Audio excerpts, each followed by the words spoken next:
Perhatikan soal berikut. Apa akibatnya jika homeostasis dalam tubuh manusia terganggu?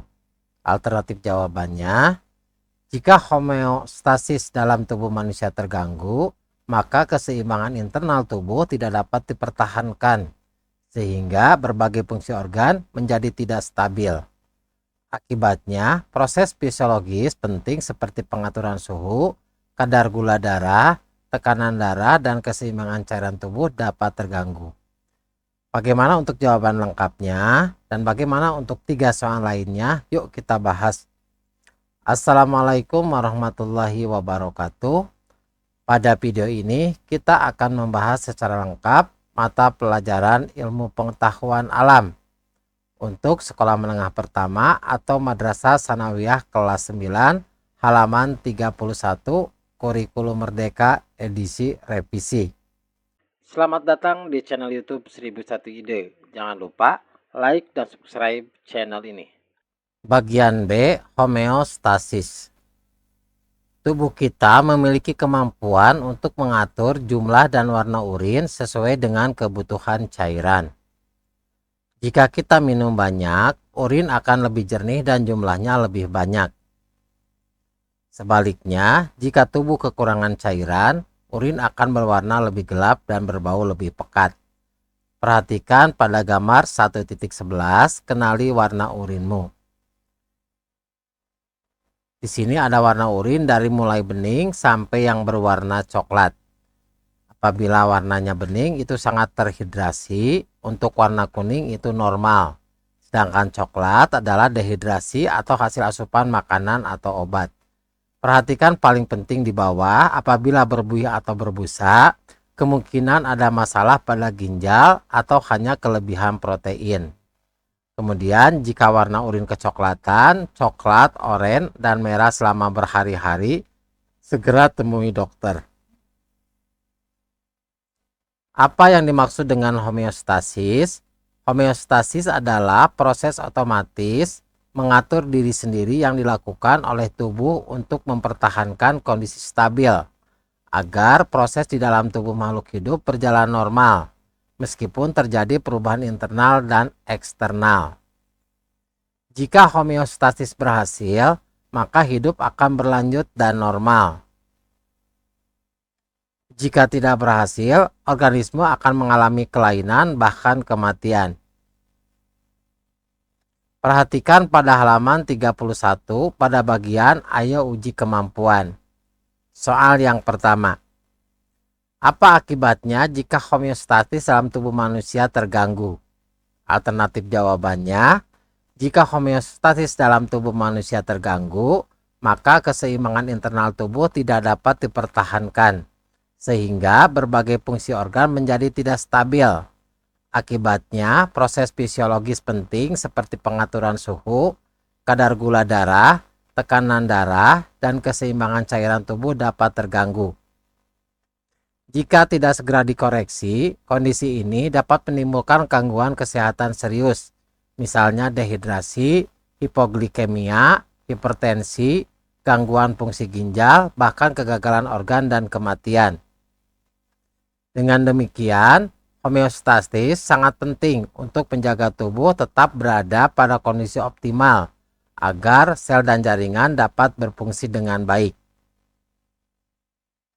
Pertanyaan nomor 2. Jika mekanisme fisiologis atau kerja tubuh terkait dengan homeostasis cairan tubuh jika seseorang hanya mengkonsumsi sedikit cairan? Maka alternatif jawabannya, ketika seseorang sedikit minum, homeostatis cairan tubuh akan terganggu karena volume air dalam darah menurun. Kondisi ini terdeteksi oleh osmoreseptor di hipotalamus yang kemudian merangsang pelepasan hormon antidiuretik atau ADH dari kelenjar hipofisis posterior. ADH bekerja pada ginjal untuk meningkatkan reabsorpsi air, sehingga urin yang dihasilkan menjadi lebih pekat dan volumenya sedikit. Selain itu, rasa haus akan muncul sebagai respon tubuh untuk mendorong seseorang minum lebih banyak.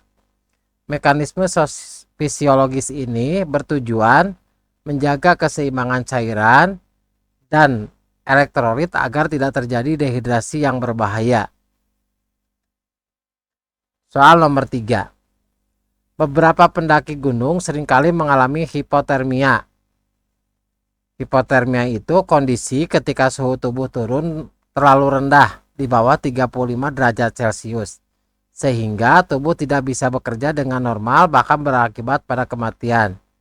Gejala yang sering terjadi adalah menggigil, berbicara cadel, bergumam, gagap, bibir berwarna kebiruan, serta denyut jantung lemah dan tidak teratur. Gunakan informasi tersebut untuk menjelaskan bioproses yang terjadi terkait homeostasis suhu tubuh. Apa yang dapat kamu lakukan untuk menolong nyawa orang yang mengalami hipotermia? Alternatif jawabannya, pada kasus hipotermia, tubuh pendaki gunung mengalami penurunan suhu inti di bawah normal akibat paparan udara dingin berkepanjangan. Tubuh berusaha mempertahankan homeostasis suhu dengan cara menggigil, yaitu kontraksi otot yang cepat untuk menghasilkan panas tambahan. Namun ketika suhu tubuh terus menurun, metabolisme melambat sehingga fungsi saraf terganggu, ditandai dengan bicara cadel, gagap, dan kesadaran menurun. Kemudian bibir berwarna kebiruan terjadi karena aliran darah lebih diprioritaskan ke organ vital, sehingga suplai oksigen ke jaringan perifer berkurang.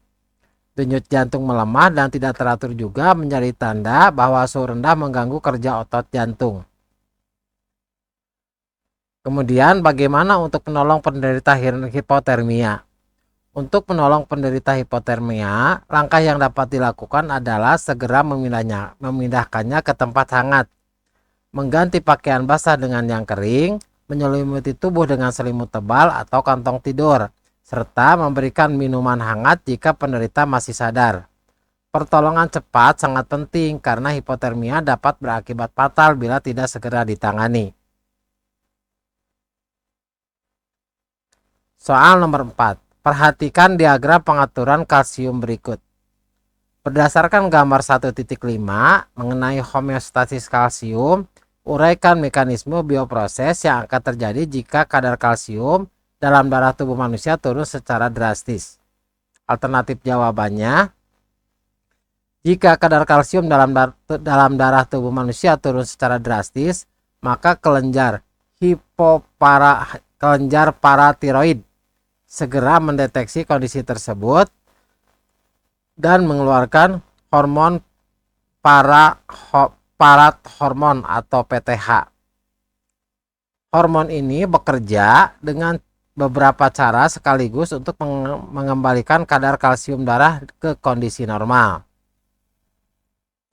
Yang pertama, PTH merangsang sel-sel osteoklas pada tulang untuk memecah jaringan tulang sehingga ion kalsium dilepaskan ke dalam aliran darah. Kemudian yang kedua, PTH mengurangi pengeluaran kalsium melalui urin dengan meningkatkan reabsorpsi kalsium di ginjal sehingga lebih banyak kalsium yang dipertahankan dalam tubuh.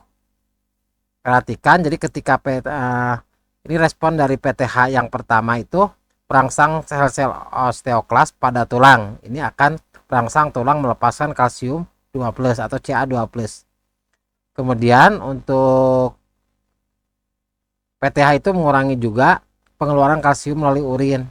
Jadi ada reabsorpsi penyerapan kalsium di ginjal. Jadi perhatikan pada gambar yang di sebelah kiri. Selain itu, PTH juga merangsang ginjal untuk mengaktifkan vitamin D. Perhatikan di sini, yaitu mengaktifkan vitamin D. Sehingga meningkatkan penyerapan kalsium dari makanan yang terjadi di usus. Berarti perhatikan yang paling kiri bawah. Dengan mekanisme terpadu tersebut, kadar kalsium dalam darah secara bertahap kembali naik sehingga mencapai keadaan normal, sehingga homeostasis dapat terjaga. Demikianlah video pembahasan mata pelajaran ilmu pengetahuan alam untuk tingkat sekolah menengah pertama atau Madrasah Sanawiyah kelas 9 halaman 31 kurikulum merdeka edisi revisi. Semoga pembahasan ini bermanfaat. Assalamualaikum warahmatullahi wabarakatuh.